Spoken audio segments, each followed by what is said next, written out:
You know, Ron and Ann, last fall, we released the book, Why They Die, the teen version, but we're working on a documentary, and it brings up so many important aspects, maybe none more important, although sometimes as parents, grandparents, we're not on Facebook or doing that. Kids are.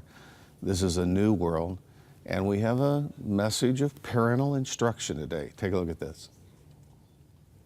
I always encourage teenagers to be proactive in building communication with their parents. Basically, up to the time you're about 11 or 12, the relationship between a parent and teen is pretty one way. Parents are looking after, moving toward kids. They're trying to build a relationship with their children. But when you begin to enter those teenage years, now there's potential for that to become actually a mutual relationship. And so anytime I can, I want to encourage a teenager to be part of that communication bridge building process. So don't hide your life from your parents. They can be just fabulous supports if they have any idea what's going on. The fact is that when my kids reach out to me, and choose to open up their world to me just a little bit, it gives me an opportunity to bring some of what a loving parent can bring back. So let's start by encouraging teenagers to open that door of communication between them and their parents. My mom if she had a Twitter, I would let her follow me because I would like her to know what's going on in my life, just in case I might not have the courage to talk to her about it. So I'd rather her know about it. And on Facebook, she's my friend and she checks all the time. So I'd rather let her know that she's can be part of my life or whatever.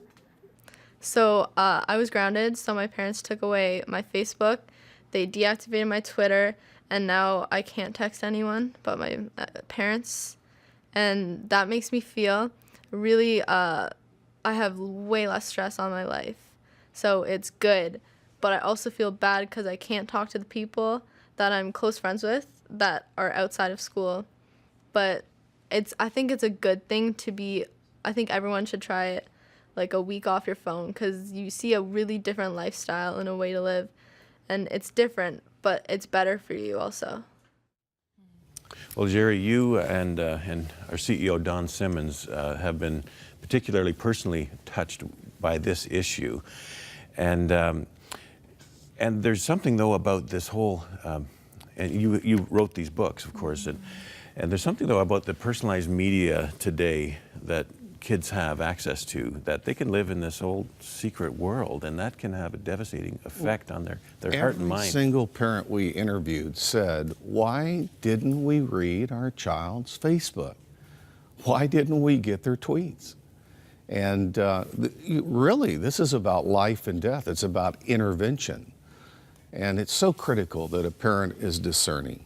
That's a gift of the Holy Spirit, but it's a mandate for every single parent, a kid that's sexually being used, a kid that's doing drugs or alcohol. You do not have to be a rocket scientist to figure out the warning signs a child is giving, saying, somebody step into my life.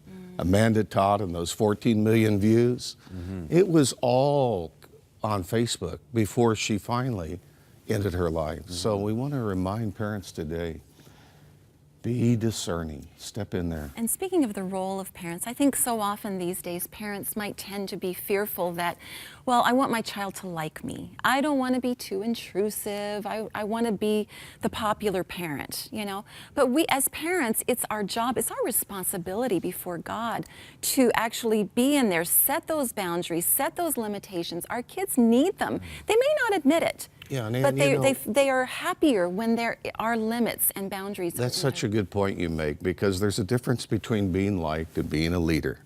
And when you're a leader, you are liked. But when you're trying to be liked without any absolutes or standards, you're making a devastating mistake in the lives of young people. I wish somebody would have been there when I was at home doing Valium.